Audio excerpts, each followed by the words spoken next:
Welcome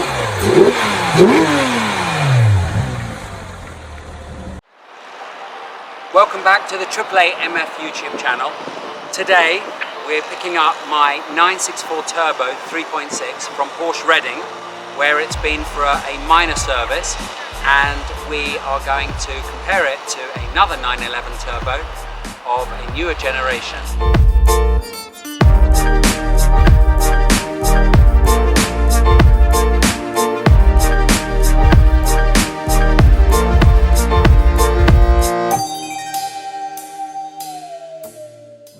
So, normally I'm on the other side of the camera lens,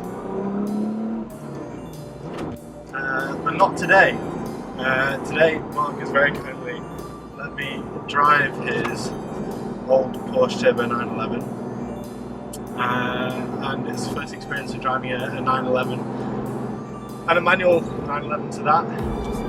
But yeah, banter, so I'm here. We're on the motorway, inside lane. No petrol. No petrol. But we're driving the car for a little while now down the motorway, and we've kind of realised that it's not exactly designed for tall people, as you probably can't see here, but my left knee is touching the steering wheel and touching the gear lever at the same time, which is. So what you're saying is, it's perfect for hobbits like me. Yeah, if you're out of the film The Hobbit, then this is the car for you. Frodo Baggins, let's sort him out. Hashtag AAAMF. So I posted a photo of this car on Instagram and asked you guys questions that you would like to know about this car, and one of them was running costs, maintenance. So we got to the petrol station and the fuel tank was empty, and so this is how much it costs to fill up a 964 Turbo.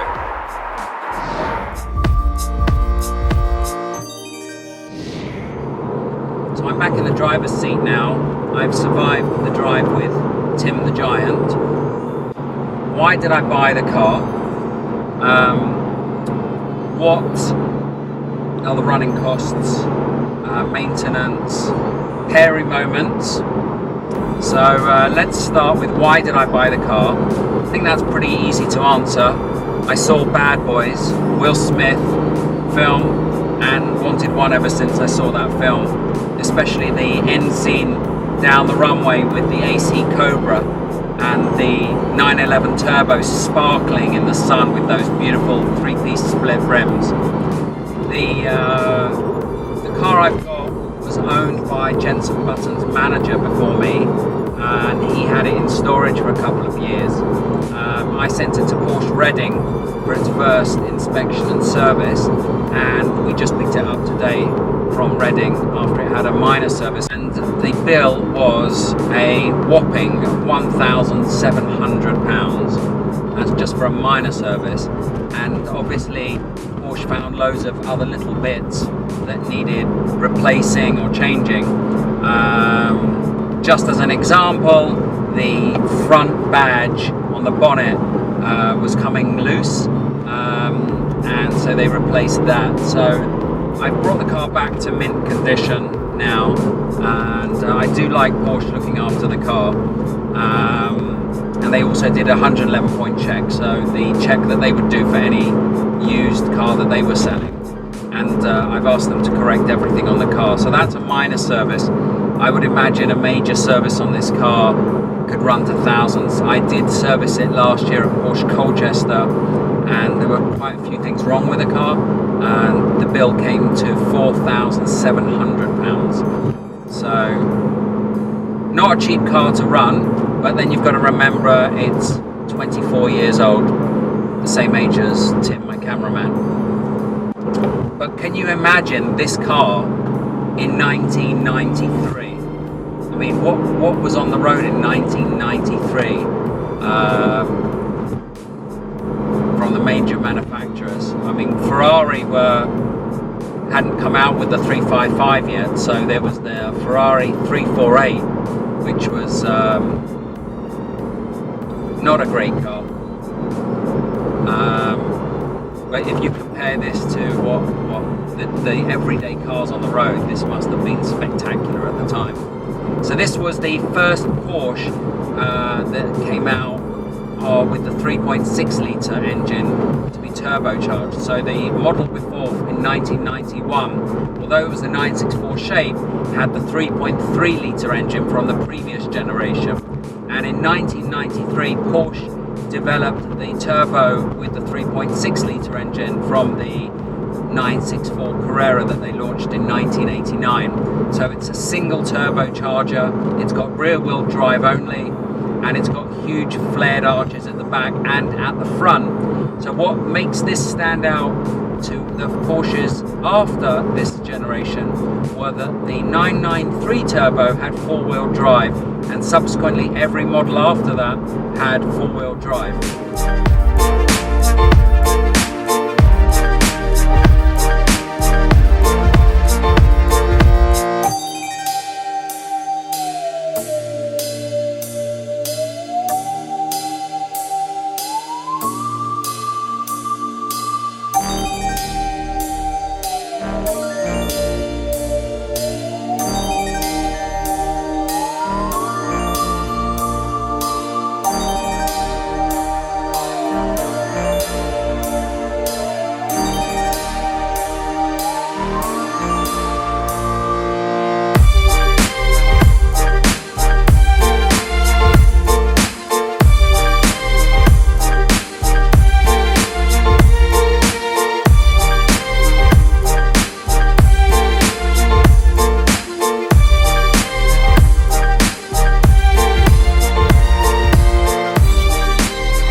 So Gavin's in my car now, and have you driven a 911 turbo before apart from yours? No, not apart from mine. So far in the first 30 seconds or so it seems pretty good. A lot more lag, nowhere near as responsive, but I haven't given it any welly yet. Not yet. So you've got an old 911, I believe, right? Yeah, I got a 72 911E, very different thing, much more prehistoric to drive than this, but similar in a way. Have you upgraded that car? Has it got modern brakes? No, it hasn't. So the first thing I noticed. So it doesn't stop? No, it doesn't stop at all. You have to really stamp, which is a bit disconcerting. That's the first thing I noticed about this. The brakes are kind of almost modern day-ish. These are really good brakes. These are the full pot red calipers, so they've got really good stopping power. Yeah. I think the 964 has really gone up a lot in value over the last few years because people realised that this had kind of the classic car kind of feel of your car, but it had all the modern gimmicks. So it has power steering, it's got air conditioning. I doubt yours has got air conditioning, right? Oh, yeah, it's got windows, yeah. Sometimes they work, especially from the other side. Yeah. It's no, this feels much more modern. I totally agree. You could definitely drive this car every day, and I've been driving it for 1 minute now. Yeah, it feels pretty solid. Certainly looks good. So good tell us sound. about your 911 turbo. So you've got the 997 generation. Yeah, Gen 1 manual, which is, I think, overall, and I've had Ferraris, Astons, all sorts of things, probably the best overall car I've ever had. So we've been driving in the car for a little bit, and there's a Lamborghini there. And what do you think? Really easy car to drive. A lot of turbo lag. You know, it's certainly not got anywhere near modern sports day performance. I think a modern Golf GTI would be a lot more pokey. Overall nicely balanced. Steering a little bit woolly, not very fast, but certainly doesn't take it away from, you know, the car is a great car to drive, and I think of its era, it's spot on really. Much more easy to drive than my 72, but you've got those classic car feel.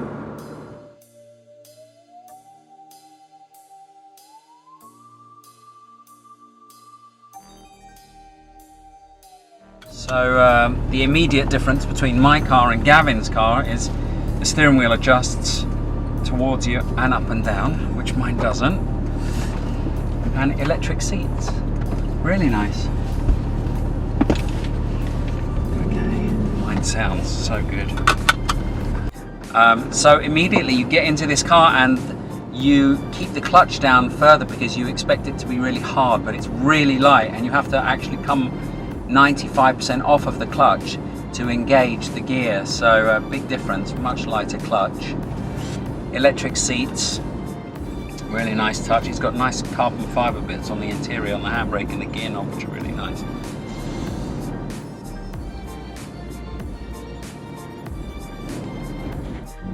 So I've never actually driven a 997 turbo before, and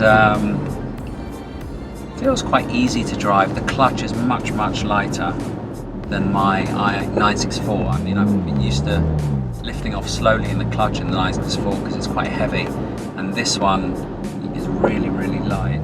That said, I think if I had a 911 turbo and it was a modern one, I think I'd probably go for PDK. We've been driving in horrible traffic around London now for a while, and I'm driving the 997 turbo. Gavin's in front of me in the 964 turbo, and no one is looking at this car, and everyone is staring at the 964 turbo. So it's around 80 degrees outside today, and we're in the 964 turbo with the aircon on full, and to quote Jeremy Clarkson, it's like someone with asthma trying to keep you cool. And it doesn't really work, and so you're still pretty hot sitting in the 964 turbo with the aircon on full. In this, Gavin set the temperature to 18.5 degrees, and we're really nice and chilled in the car. So it's nice to have some creature comforts which you don't get in the classic cars. So just to summarize things that I love and hate about this car, I really like the air conditioning. I really like the fact that you can adjust the steering wheel. I like the light clutch. However, I wouldn't have a manual gearbox in this car if I was using it daily. Obviously, I like the four-wheel drive because it gives you a bit more confidence when you're going around the corners. Things I hate, I don't like the fact that it doesn't have the rear wheel arches, really wide rear wheel arches.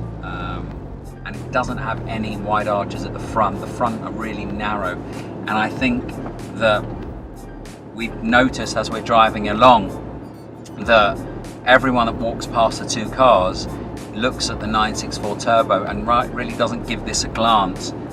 Tim and I are treating ourselves to an Oreo shake after spending about 2 hours in traffic. So what are the conclusions?